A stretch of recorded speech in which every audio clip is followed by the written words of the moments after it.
Hello, and welcome to today's edition of Mama's Got Style, how upgrading your look will elevate your business, get you high-paying clients, and increase the fun factor in your life. I'm your host, Kara Allan, and today we're talking to Jackie Kotei. Hi, Jackie. Thanks so much for being here today. I am excited. I love the theme. I love the topic. I'm a mama, so I'm glad to be here. Yes. So Jackie is a publicity and media strategist. So tell us a little bit more about that and your soul-centered approach to working with your clients. Yeah, so I actually spent a lot of time, Kara, in the industry as a TV reporter and a producer. And I worked for Dateline NBC, ABC's Washington Bureau. I was an on-air reporter for NBC. And after spending so much time in the industry, I really just felt like even though I was living my dream, I was covering like the doom and gloom, the things that were the bad news of the day. It was like murders, suicides, and deaths and fires and things like that. So I left the industry only to go and start working for a public safety agency where even though I got a chance to build that department out, there still was a lot of doom and gloom. And so it was during my time there that I started to want to not just get our stories in the news that were tragedies, but things that we were doing that were great for the community and that were really the highlights.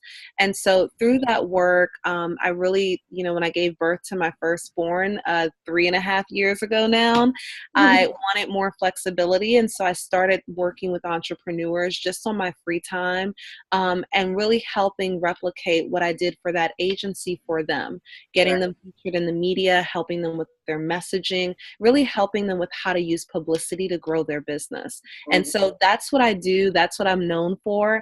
I'm known for helping people really get featured in the media without having to hire a PR firm, and really being able to make publicity an everyday part of how you do business.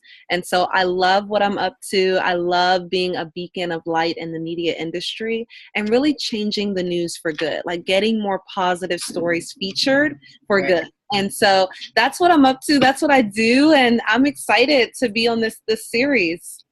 I really love that because, I tend not to watch the news because it's so depressing. And literally the last thing on the news is like the pick-me-up thing. Like, after all the murders and kills and deaths, here's this positive thing that happened today. It's like, why don't you start off with that? Yeah. I always kind of tell people like my vision. So I have a big vision this year to help 100 people, like change makers, get featured in the media. And I want nothing more than to like look around the room at the end of the day and look around, like have us all in one room looking at, oh, wow, you got featured because you did that great thing. And, oh, I know you got featured because you're over there changing children's lives, and just all the different great things that are happening. If I could turn on the news and every day is like the Olympics, I would feel like my mission and my divine calling were filled.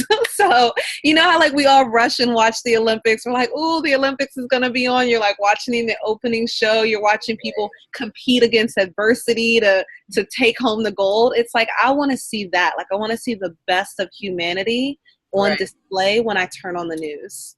Yeah, and I'm with you on that for sure.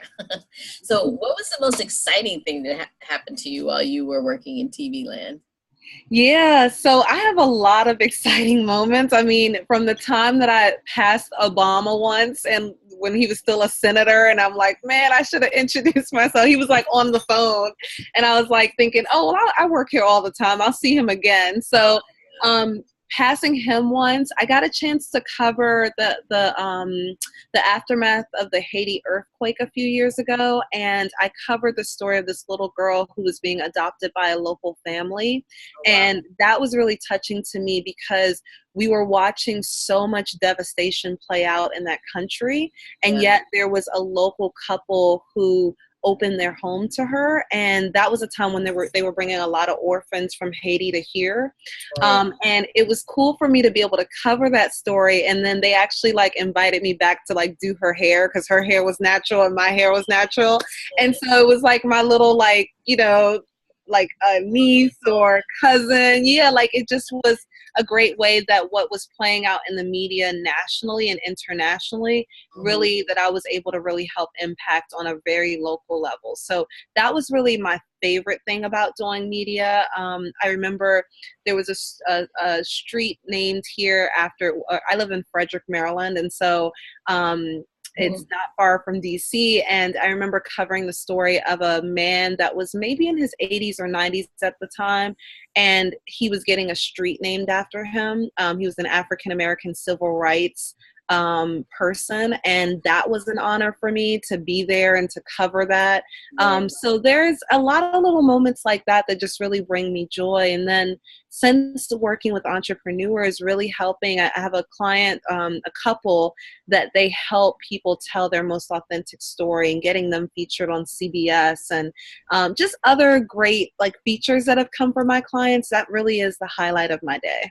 Yeah, that's really awesome. Yeah. So you mentioned you have two beautiful babies, not just one, right? And so how has your style changed since you become a mom, and what challenges have you had? Yeah, well, you know my challenges all too well because you've been coaching me and influencing me in that area, and I'm so grateful that we got to connect around that area. I think the biggest challenge for me is that, and I would say that for most women that are moms, especially young moms, because my kids are both still under the age of 3, and so it's transitioning through the phases of like pregnant to breastfeeding to and it's like my closet has gone through so much transition, like, you know, having shirts that let you breastfeed versus ones that don't, and having shirts that, you know, like account for a belly, and now it's, you know, I'm past pregnancy, and I've never really felt like I've had a challenge with weight, but I find that now it's really allotting for that extra stomach Yeah, that's still there even after having my daughter. My daughter's 18 months now, so it's been about a year and a half, and trying to just figure out, you know, what to wear, and really just dealing with some of the frustrations in that area. And I think that's one of the great things about being an entrepreneur is that I'm human too. I know some people who are going to be watching this are people that are in my tribe and they're like, oh, not you, Jackie. But I'm like, yeah, I have challenges. Like I go into a store, I get frustrated. I'm like, what to wear, what's current, you know, things like that. So those are some of the challenges that I found. And I found that in the midst of all of that, it really is about grounding yourself and really remembering who you are. And I think that's the same for even when you're doing publicity. Like people that are watching this that might be thinking about wanting to be seen more, whether that's, you know, external publicity like on media outlets or internal like Facebook Lives or social media, right. it's probably uncharted territory. And what I found, and part of it is having a mentor or having a coach, someone who's great in that area that can influence you. But part of it's just remembering that whenever you go outside your comfort zone into new territory, it's not going to feel as like you're going to feel a little bit like more in a vulnerable place.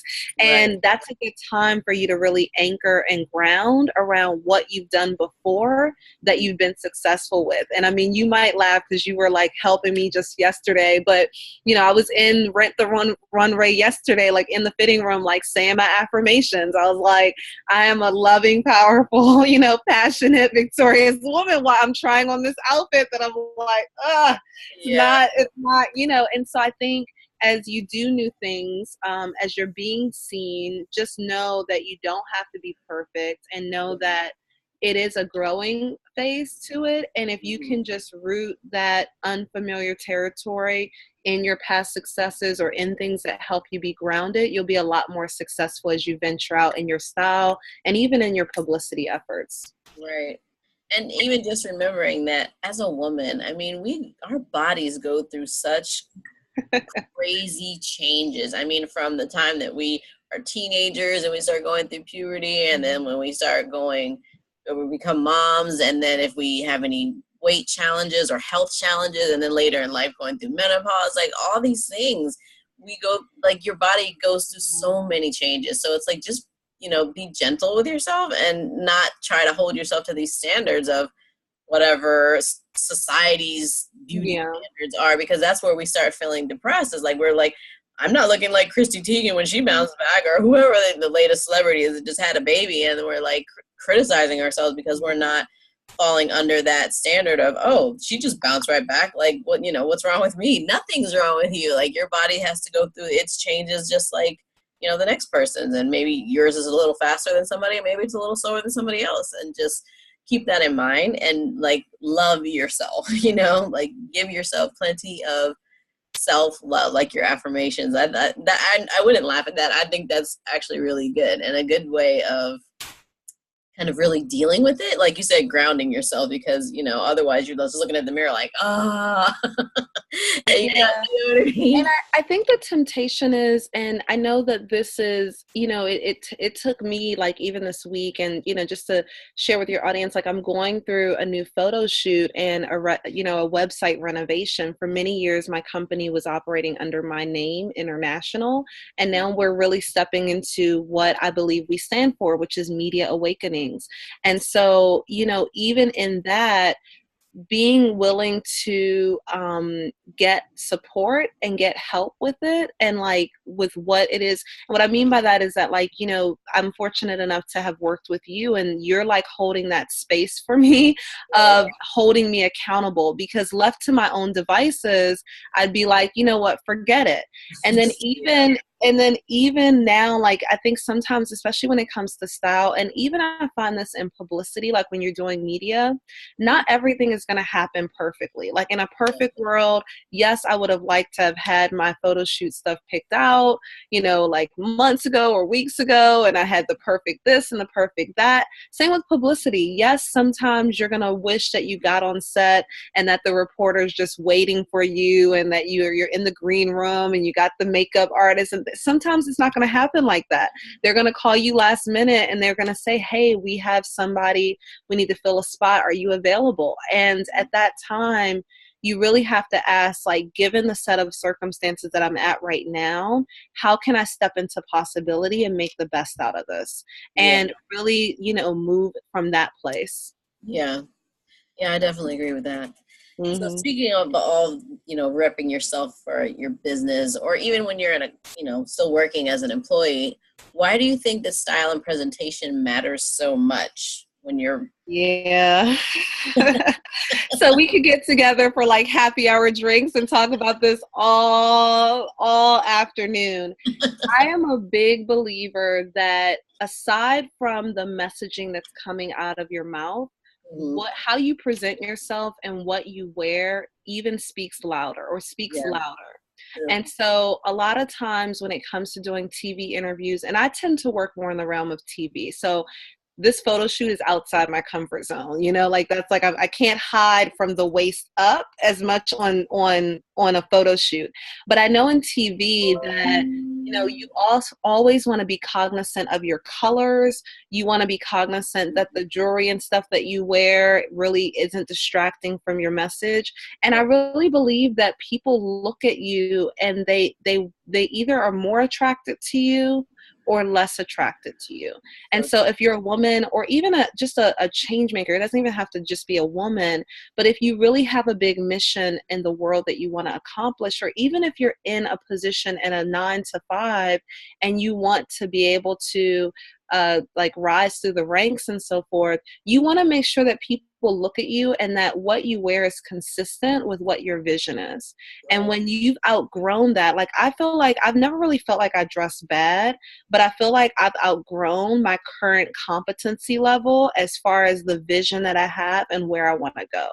Right. And when you're at that place, that's when it's good to get support and really to get outside your comfort zone for how you're getting help. But I just believe that so much. And I know that, I'm a big believer in the best in humanity, and I'm going to love you whether you have on a sack or a ball gown. But I just know that at the very base of us, we are very visual beings, and tend to make judgments Mhm. based off of the outer layer first. And Yeah. so, not that you can't be an incredible person on the inside, and I'm saying, not saying that the inside doesn't count, but I do believe that what you wear speaks very loudly, and that you really want that message that you're sending to be congruent with who you are in the world and what it is that you're saying out of Right. your mouth. Yeah. Makes total sense. I got you on Hmm. that. Yeah.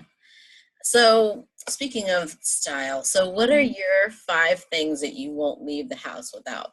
And it could be like, it doesn't have to necessarily be all clothing. It could be your makeup, your lipstick, or your perfume. Like, I can't leave the house without my Yeah. perfume. Yeah. So I would actually start there with the perfume. I'm not a big fan of chemical perfumes, but I love like aromatherapy stuff and essential oils and perfumes or scents that are based in that. So Mhm. I definitely love to have that. I really like to have some kind of like bracelet. And just something about it makes me feel feminine. This bracelet that I have on right now, and actually is one of my new favorites, and I don't know if you guys can read it, but it says that she believes she could, so she did. Mhm. So it's like a mantra bracelet. And it has, I got a bunch of these for my clients too. And I just love them because, and I love rose gold. So that's like a must not leave the house with. Right. Most days it's a diaper bag. I'm really not, I've never really been a purse person. And these days it's a diaper bag.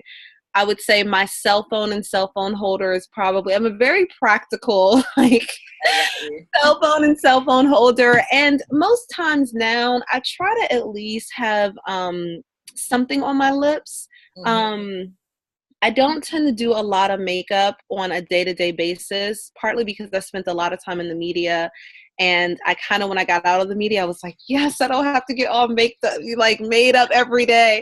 So Right. I'm just starting to finish that phase of that. I might start to get more into that, but lip gloss or something on my lips tend to be like the one of the go-to things. So that's pretty much like my 5 things. Yeah, those are good things. I mean, especially like the scent is everything. Because hey, there's, Mhm. it reminds people of who you are. I mean, I literally had a guy, I didn't know him.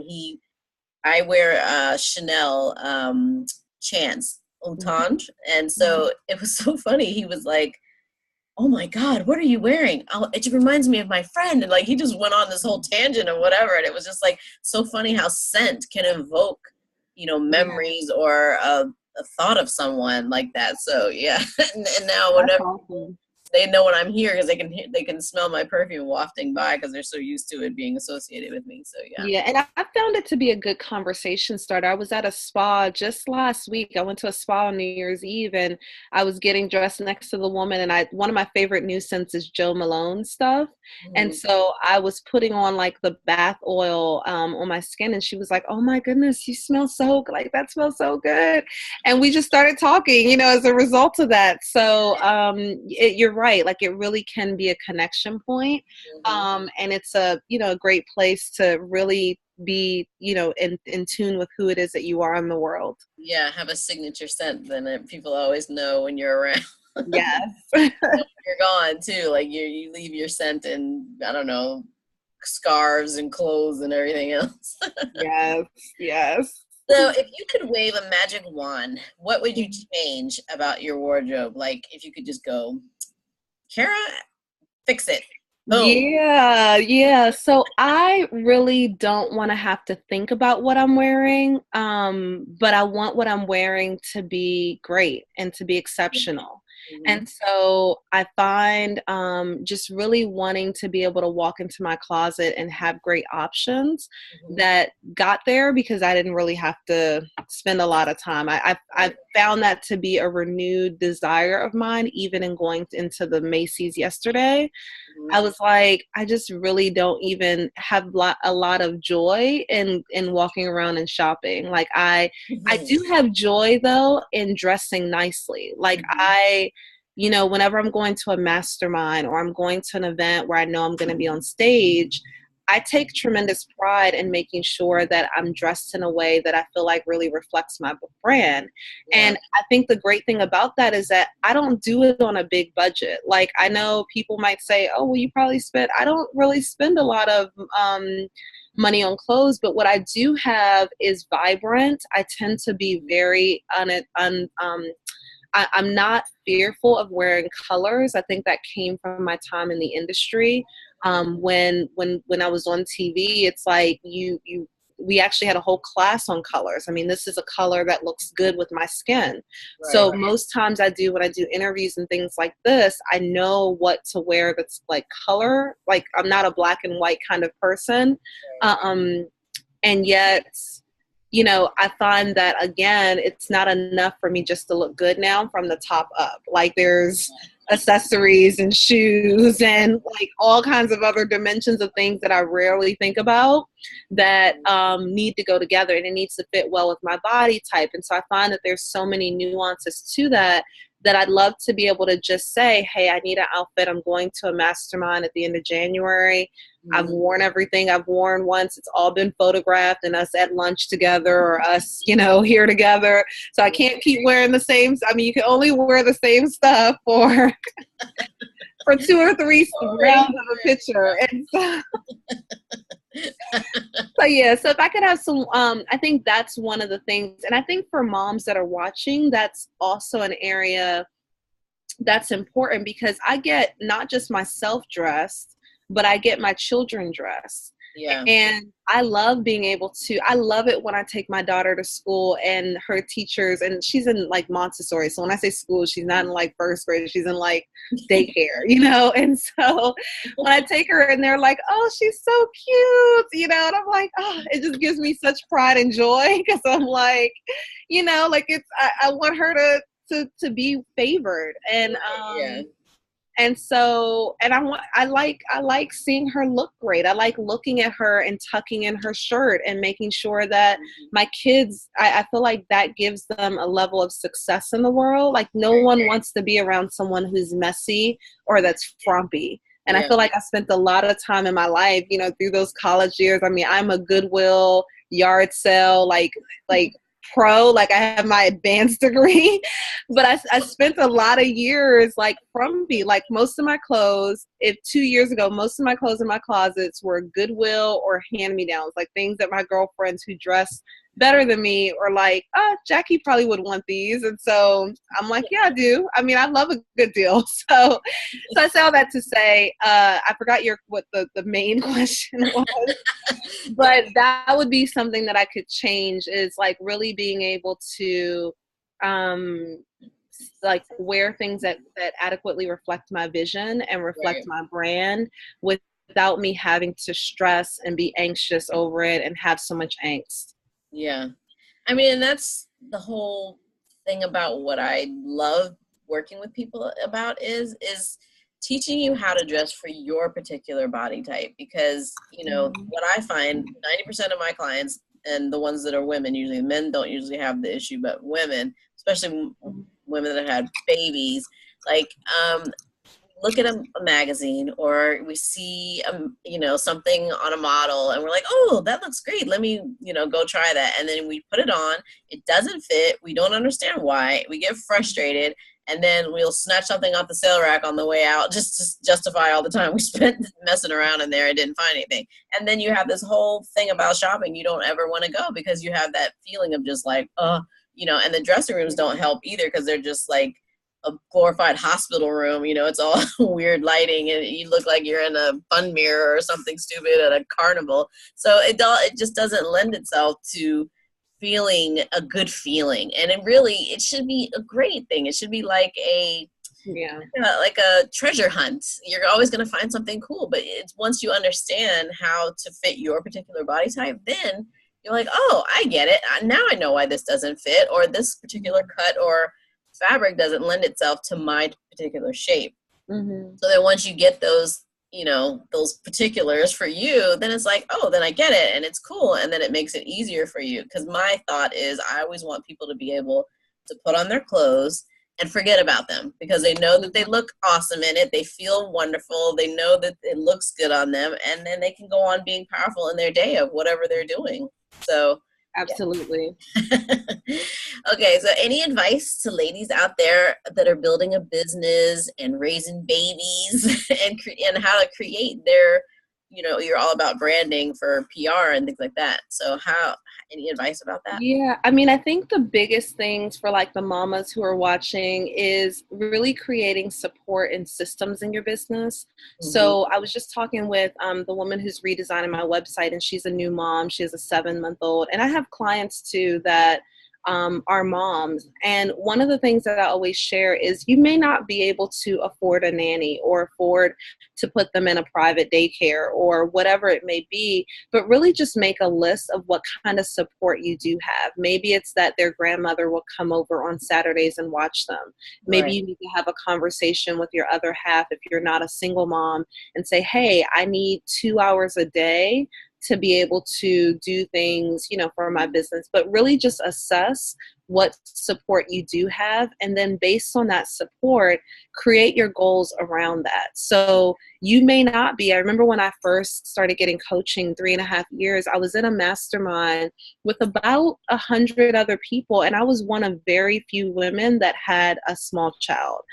And so while some of them were making goals to do, climb the moon that first year, I said to myself, okay, like and my coach actually is the one who said, she said, you might be able to climb the mountain this time and but you're still making progress, Right. even though you're not climbing the moon. And Right. so I say that to say, really base your vision and your goals, make smart goals that are based around the time and support that you do have.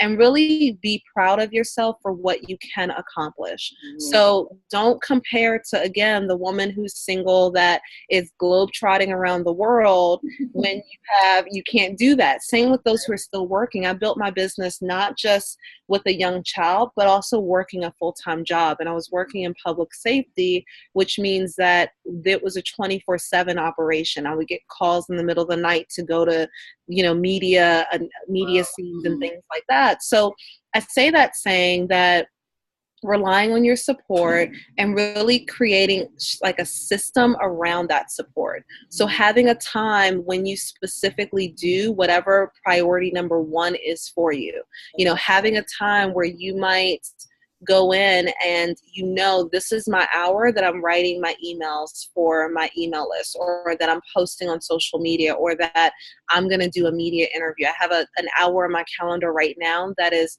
for media interviews. Like, this is one of the slots. Like, if someone wants to interview me, I make sure that time is on my calendar every week, and my team can just fill those interviews in so that it supports when I'm best. It supports when I know that I can show up and really deliver and be my best. Right. And so the better you can get at really leveraging the support that you do have, knowing that support is going to grow. Like, when I started, I didn't have daycare for my kids. Now that my business has grown, I do have daycare for my kids. So I know 9 to 3 is when I can do things. And then after that, with the systems, making sure that there's systems that support you and that it really works well for you. Those would be the 2 things that I would say that really are important, and really focusing on what are the 1 or 2 things that you need to tackle in any given day. Like, what is the priority? And knowing that different requests are going to come, you're going to get pulled in different directions. But if you can just be at peace with knowing that some days you're going to finish your day and there's stuff that didn't get done. And just know that's always going to be the case. That's going to be the case when you're growing a 0-figure business, a 6-figure business, a 7-figure business, and being okay with that. Maybe you didn't get back to all the emails today. Maybe you didn't get to do the thing, but did you get to do the 1 or 2 things that were the priority for you? And if you did, you're moving in the direction of the vision that you want to create. Right. That's really great advice. Yeah. So do you have a website or any events coming up that you want to share with everybody watching? Yeah, so the big thing that I want to gift people, I mean, what I would say is two things. One is that I'm really excited, and I know that you're recording this interview in the beginning of the year. And so I'm really excited that this year I want to really help 100 people get featured in the media. That is my vision. That's my big goal in this year. Right. And then secondly, really being able to, I see at the end of the year having a celebration event where we're all in the room looking around, celebrating who's gotten featured in there. So those are the two things that I'm really holding space for. So what I would say is that anyone who's watching this interview that really has a desire to get more media and just really to do publicity better in their business, they definitely can take advantage of the free gift that I'm gifting your community with, which Okay. is the Get Featured on National TV PDF. It's a template that shows you exactly who you need to contact and who you need to reach out to and even what to say to them. Okay. And it really also will allow you to become a member of my community where I share lots of resources. I share things about strategy and systems and support and pictures of my kids sometimes. And I might even do an email about my style journey and how much drama it's been for me. But I just share authentically the lessons that I'm learning as well as resources on how to really do great publicity in your business. Okay, that's an awesome gift. Thank you so much for sharing that with everybody. Anything else that you want to leave us with before we wrap it up here? No, I'm just really excited about your topic and what you're up to in the world and just being able to have your work in the world. I think is just impacting so many women that really do want to be, God, I feel like it's easier to dress our kids. Like I look at my kid, I'm like, I don't have to worry about her body type. I don't have to worry about the extra weight. Like I just love dressing her. And so I know that you're going to be helping so many more moms who either put themselves last, which we didn't even talk about on this interview, but who fall into some of the patterns that I've experienced and I'm growing through, and I know that you've helped so many women with. Yeah. Well, I appreciate you taking the time out to talk to us today. It's been an absolute pleasure. I'm excited about everything you're up to in the world, and I can't wait to see the pictures from the photo shoot. And we still have a little bit more work to do to get you ready for that to go, but we'll get on that in a little bit. But otherwise, thank you so much. It's All been right, awesome. Bye, all everyone. right. Bye.